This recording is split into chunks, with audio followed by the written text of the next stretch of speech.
Since Xingyan's father was bald, the chances of Xingyan becoming bald in the future were very high. When she thought of this, sure she could not help but sigh in her heart. Such a good male lead was actually bald. When Xingyan came in from outside, he naturally saw Shirshi. However, he did not understand why Shirshi was looking at him with pity.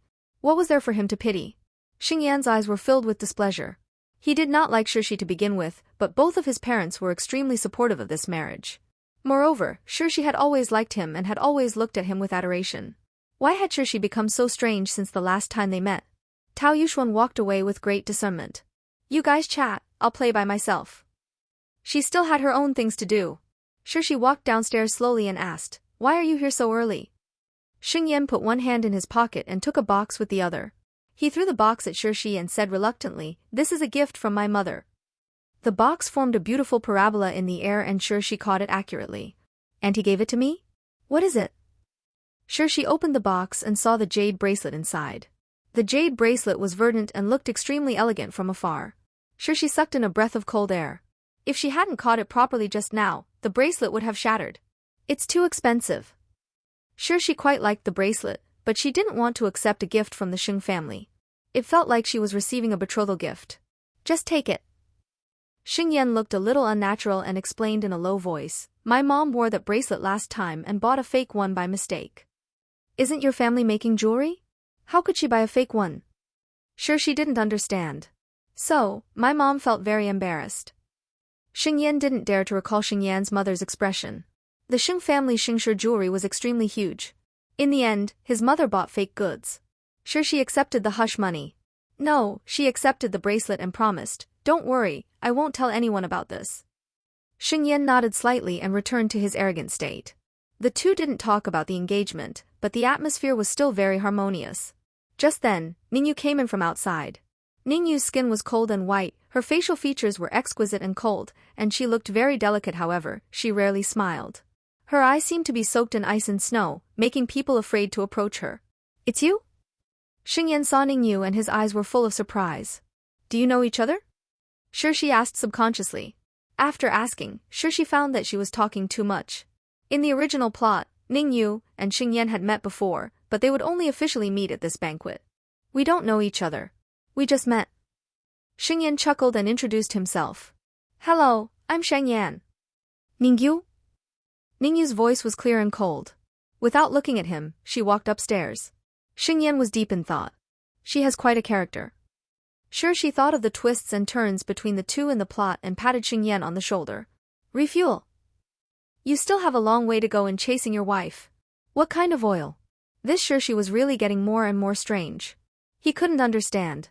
Oh right, there's something I need to discuss with you. Shirshi was still standing on the steps, leaning close to his ear, trying to whisper to him. What is it? Xingyan asked. Just as Shirshi was about to say something, another man walked into the living room. The man was dressed in a well-ironed suit. His brows were straight and his eyes were bright. His gaze was resolute. When he saw Shirshi, his gaze softened. She is finally willing to come home.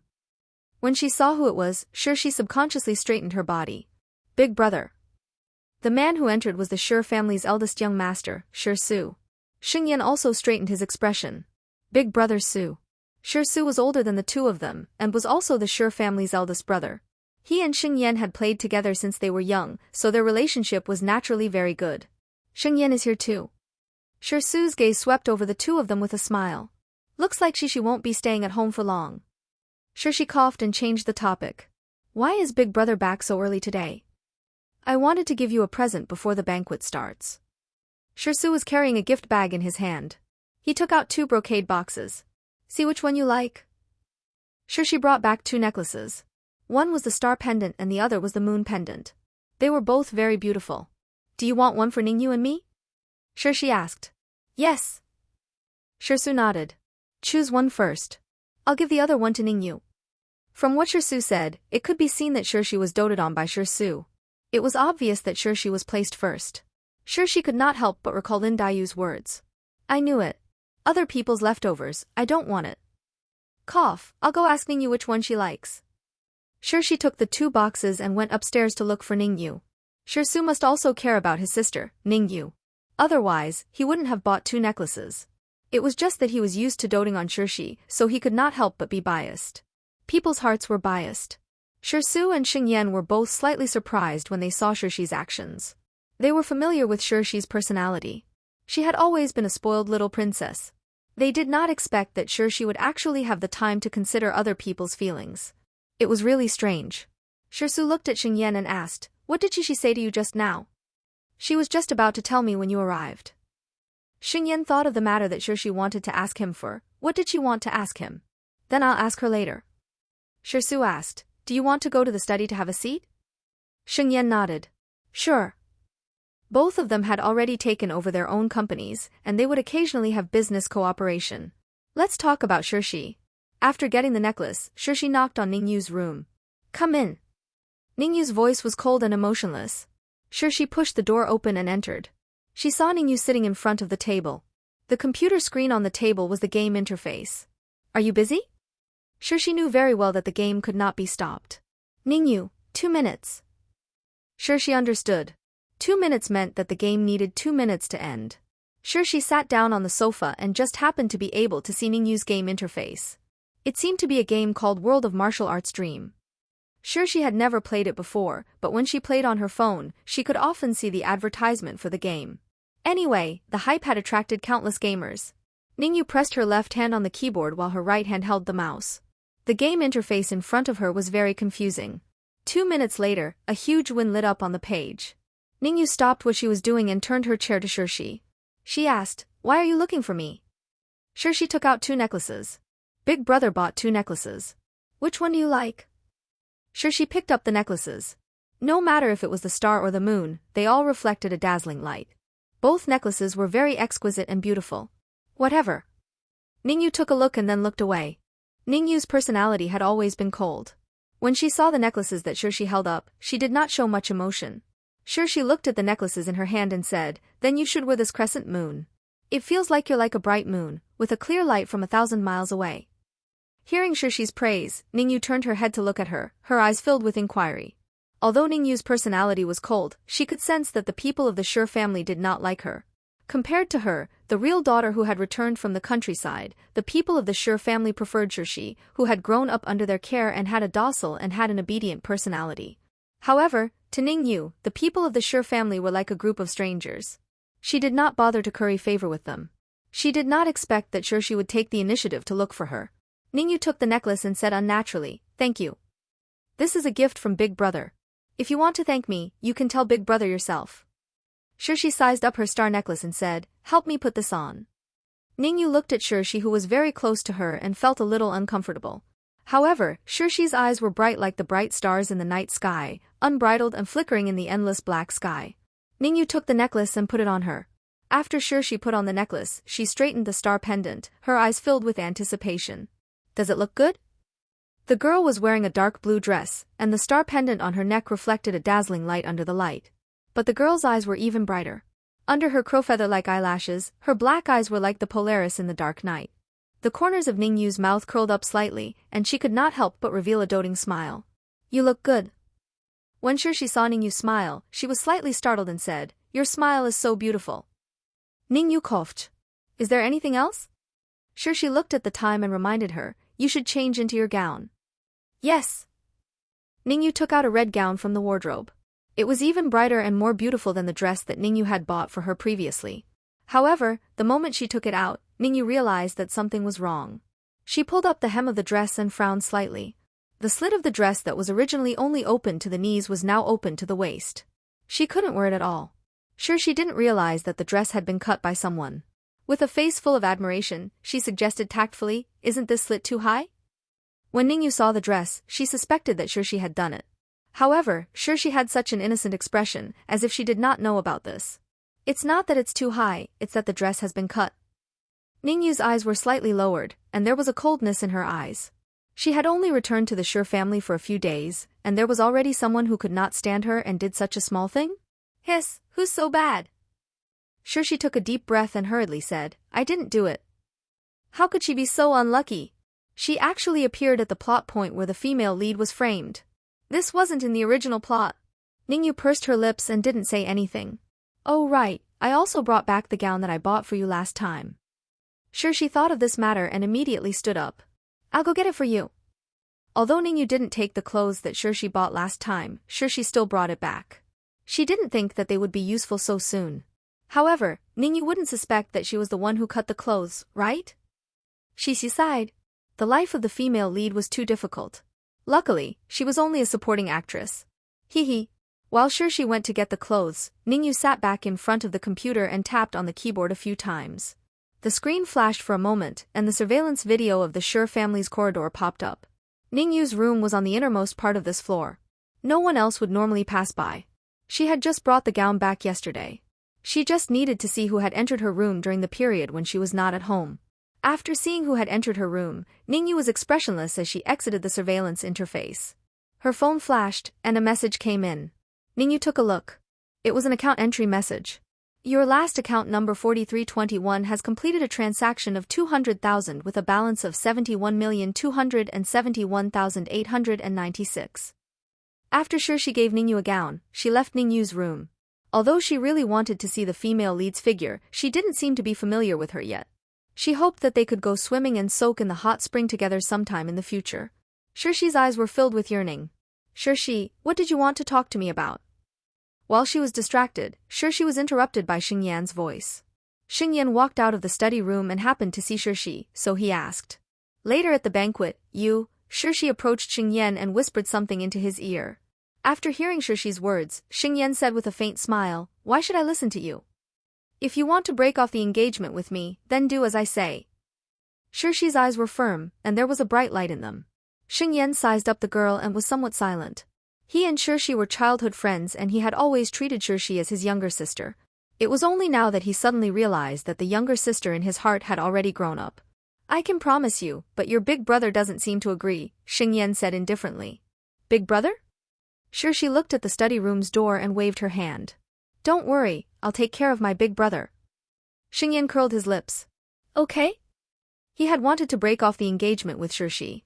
Since Shirshi had taken the initiative, he was happy to add fuel to the fire. Shirshi knocked on the door of the study room and stuck her head in. Big brother? Come in. Shirsu leaned against the back of the chair and pressed between his eyebrows. His voice was gentle. How have you been living outside recently? Very good. Shirshi thought to herself that it would be very happy to live alone. She walked into the study room and pointed at the necklace on her neck. Does it look good? Shirsu smiled. It looks good. My sister is the most beautiful. It's Big Brother who chose the necklace to look good. Shirshi giggled as she walked forward. Big Brother, I have something to discuss with you. Don't be angry. The Shur family had a strong background and strength in Feng City. Father Shur was in his prime, and Shirsu was also a master in the business world. He led the Shur family to a higher level, and there was an endless stream of guests attending the banquet. At this banquet, Father Shur would officially introduce Ningyu's identity. Those who could attend the banquet had more or less heard some rumors and knew that the Shur family brought home the wrong daughter. The real daughter was a boorish person from the countryside. She often fought and got into fights, and it was at the worst, number 13 high school. And the fake daughter was Shirshi, the top socialite in Feng City. She was gentle, generous, intelligent, and beautiful. In comparison, the difference was obvious. Therefore, many people at the banquet were discussing the matter of the real and fake daughter in low voices. Seeing that everyone was almost there, Father Shur chuckled and walked forward. Thank you all for coming to my humble abode on such a busy day. Today, I would like to introduce my daughter, Ningyu. Everyone looked over and saw a cold-looking young lady in a white dress slowly walking down the stairs. The young lady's skin was snow white and her appearance was exquisite. Her amber-colored eye seemed to contain ice and snow. When she appeared in front of so many people, there was not a trace of embarrassment or fear in her eyes. Instead, there was a faint sense of pressure. As her cold eye swept over, Ningyu stood beside Father Shur. Her voice was as cold as her own. Hello, everyone. I am Ningyu. She's so pretty. As expected of the daughter of the Shur family. Her genes are so good. What's the use of being pretty? I heard that she's very capable. On the first day she returned to the Shur family, she chased Shirshi out of the Shur family. She's a famous gangster from number 13 high school. No one dared to provoke her when she was in school. It's really tragic for Shirshi to run into her. Shirshi was standing in the crowd.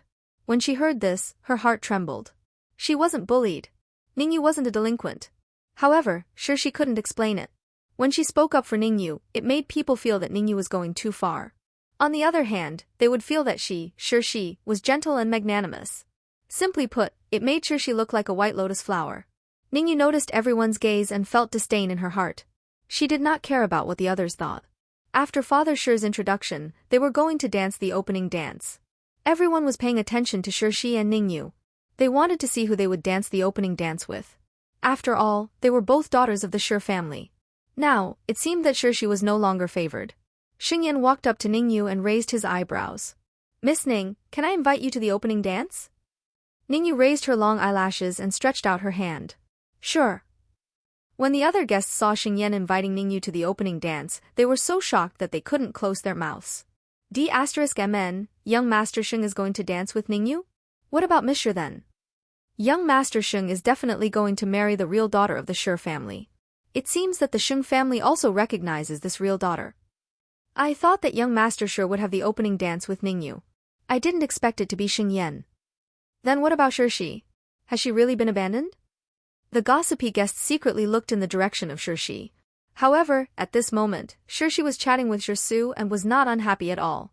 Shi asked in a low voice, "Did you ask Xingyan to invite Ningyu to the opening dance?" "Yes." Shi nodded, her eyes curved. If the Shi family only recognized Ningyu, those people would still bully Ningyu. Only by asking Xingyan to invite Ningyu to the opening dance would they treat Ningyu as the daughter of the Shi family. These people were the best at flattering and trashing the higher ones. Although Ningyu didn't care about these things, she didn't want the female lead to be bullied. It wasn't their fault that their identities were swapped. Su's eyes were filled with relief as he rubbed Shi's head. She has grown up. Don't touch my head, my hair is all messed up. Shi covered her head. If it's messed up, then it's messed up.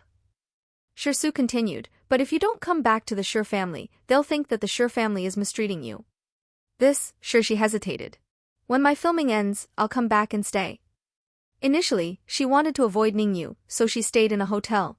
However, when she really got into filming, she realized that she did not have enough time.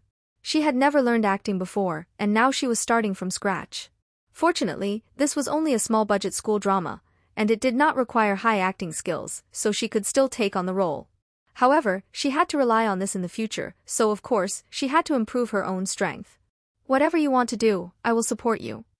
Su could not help but rub Shi's head again. Remember, I will always be your brother. Shi covered her hair. Then remember, your sister hates it the most when others touch her hair. Su laughed and invited, dance with me. Don't rub my hair. Shi stretched out her hand and placed it on his palm. The others also entered the dance floor. When they saw the Shi family's eldest young master dancing with Shi, they roughly understood. Be it Shi or Ningyu, they were both the Shi family's doted daughters. Other than some extreme idealists. Ningyu is really too much. She stole Shi's home and even stole Shi's fiancé. So, we must help Shi vent her anger.